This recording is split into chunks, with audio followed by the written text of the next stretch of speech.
7 children were born to the Manson family killers after they were either sentenced to life or to die in the gas chamber. Did you know that? Tex Watson, Bruce Davis, Bobby Beausoleil, and Steve Grogan, all married pen pals in prison. When you have a wife, that means you have a golden ticket in there, because now you get to have sex with a female. You can even try to create little inmates on the state property while in prison. But the men of the Manson family weren't the only members having crazy sex behind bars. Let's get into that. There's a lot of sex going on in prison. Wonder what state is the most lenient state if you was to commit a crime. Wonder what state would be a good state to commit the crime in. Maybe California? Sure wouldn't be Texas, I know that. Well, you like true crime? You like murder? You like mystery? You like sex? You like drugs? You like rock and roll? Well, today we're gonna be creepy crawling through all that stuff.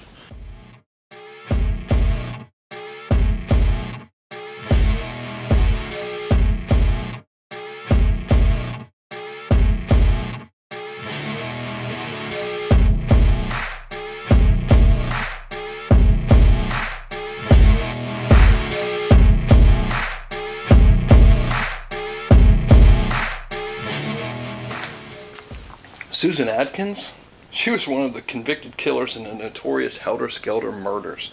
She killed Sharon Tate. Surprisingly, though, while serving her sentence in prison, Atkins was able to take advantage of conjugal visits. Not once, not twice, but a dozen times, with 2 different husbands.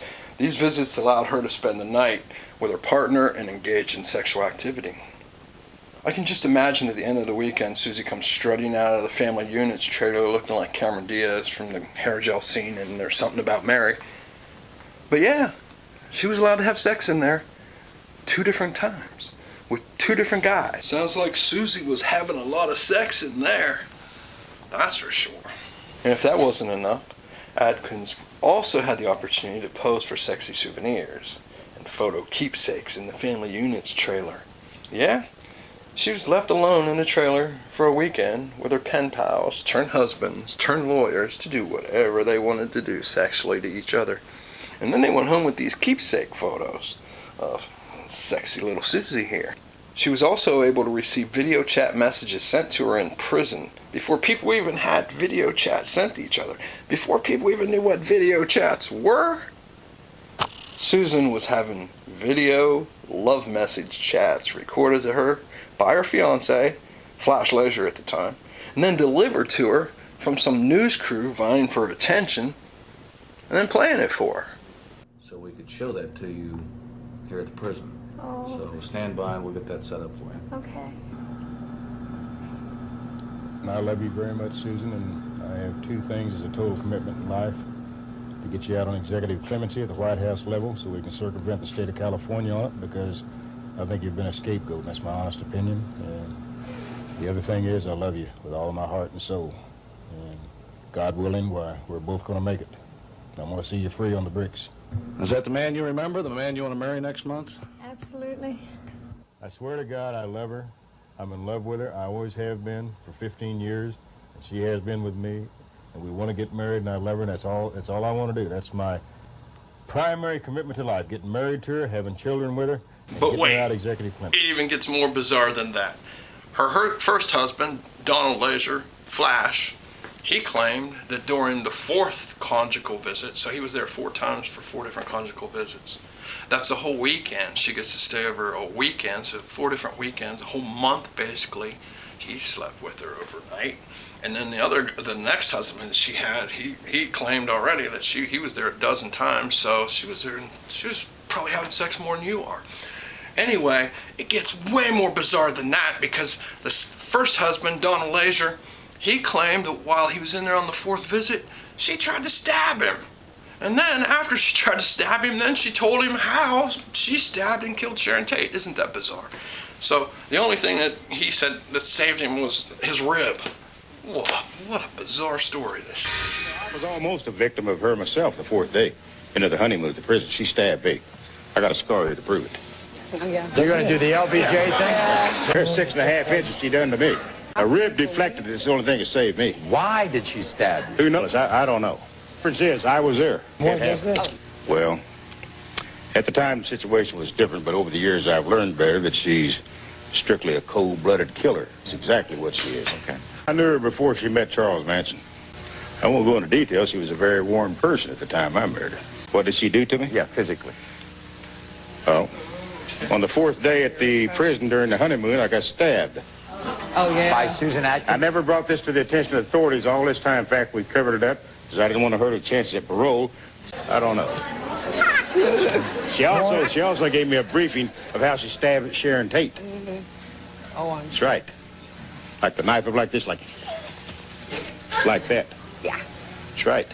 Leslie Van Houten, another convicted killer in the Manson family, also got the opportunity for sexual intercourse while behind bars during her brief August to October marriage to a guy by the name of William Simon, a man Van Houten briefly knew but married in '82, but quickly divorced after learning who he really was. Just another pen pal. She found out that he was planning to break her out of the prison.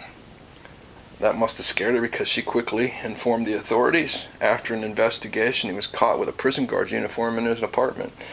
And he soon became a convicted inmate himself. I mean, come on, Leslie. Isn't that what your husband's supposed to do? Bust you out of the can when you're in jail? I don't get it. I'd let him bust me out. She also had the chance to have famous pen pals visit her over the years, including the renowned filmmaker John Waters.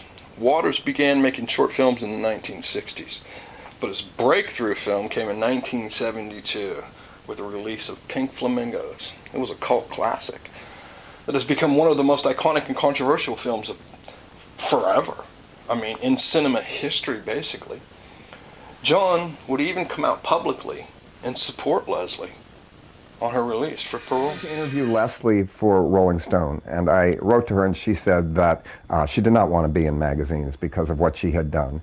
So she said, but if you want to be friends, if you're in a hurry, it's not going to work. So we became friends over 28 years. She was a 17-year-old hippie. She met one of the most notorious madmen of this century in one of the most volatile times ever. She was a hippie looking for some sort of spiritual leadership. And he was a pimp, much older, and got out of jail. And he really was a con man. And by the time this terrible crime happened, it was too late. She did not go the terrible Sharon Tate night. She did go the second night, and she accepts full blame for it. She certainly looks back on it now with horror, really, and complete shame. But that is what she did feel at the time, 40 years ago. And as she said, she has spent the last 40 years becoming the person she would have been if she had never met Manson. I knew that they were under his influence. I knew that they believed in this insanity at the time. But I had always known Leslie. Even Vincent Beausoleil, the author of Helter Skelter and the first prosecutor, has said that she was the least culpable and the most sane and felt the most guilt about it. But I understand what a terrible thing it is. It's not a popular position to take. I understand when people get mad when I say this. I understand the victim's outrage. They don't want to go through this every time. I understand where they're coming from.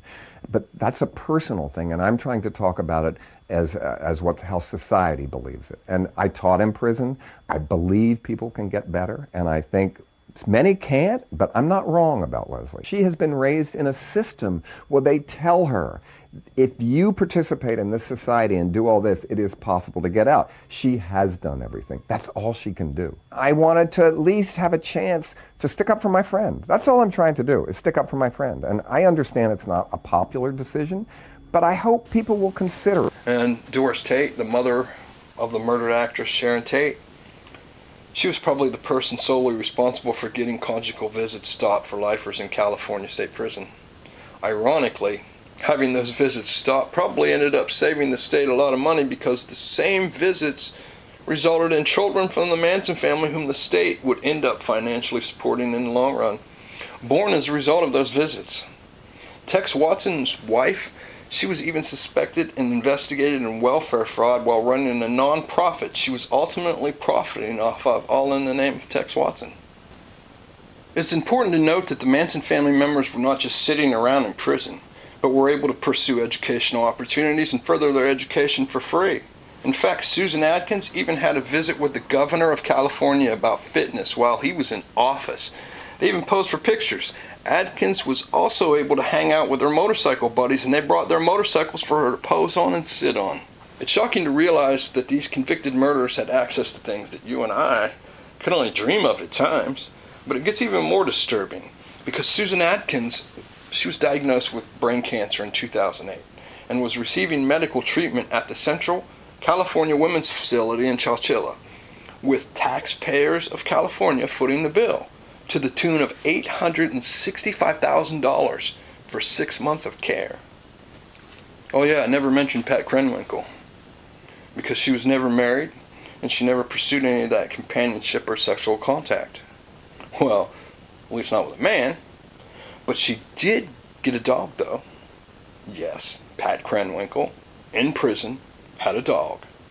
In fact, she had more than 7 of them. She was in a program that trained them for the disabled. Pat has honestly been the only helter-skelter killer that actually tried helping others while in prison. All of it unconditionally, wanting nothing in return but to help. It gives you a reason to wake every morning. I can't change my past. I can't change anything that happened yesterday. Doing what I do with this old dog or with Allison, that dog can carry and maybe make somebody's future different and better and wonderful. The public often perceives that when someone like Susan Atkins goes to prison, they go there to be punished. However, this couldn't be the furthest thing from the truth, as these convicted murderers once were able to take advantage of opportunities that most people will never have access to. 2 of the Manson family killers, Tex and Susan, they even became authors while in prison, basically profiting off their crimes like the Son of Sam in New York couldn't.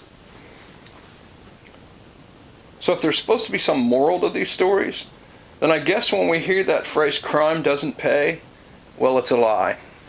A lie we tell ourselves only for society to feel somewhat better about itself. We often think that those who commit heinous acts will face severe consequences, but in reality, in some cases, it seems like crime can serve these individuals well and even pay off in the end. I'm Michael. These are the Back Porch Tapes at Michael's Back Porch. Thanks for listening to this episode of Creepy Crawling Helter Skelter. Hope you found it a bit informative and maybe a bit disturbing if you're a taxpayer in California. And like always, until next time, peace and stay safe.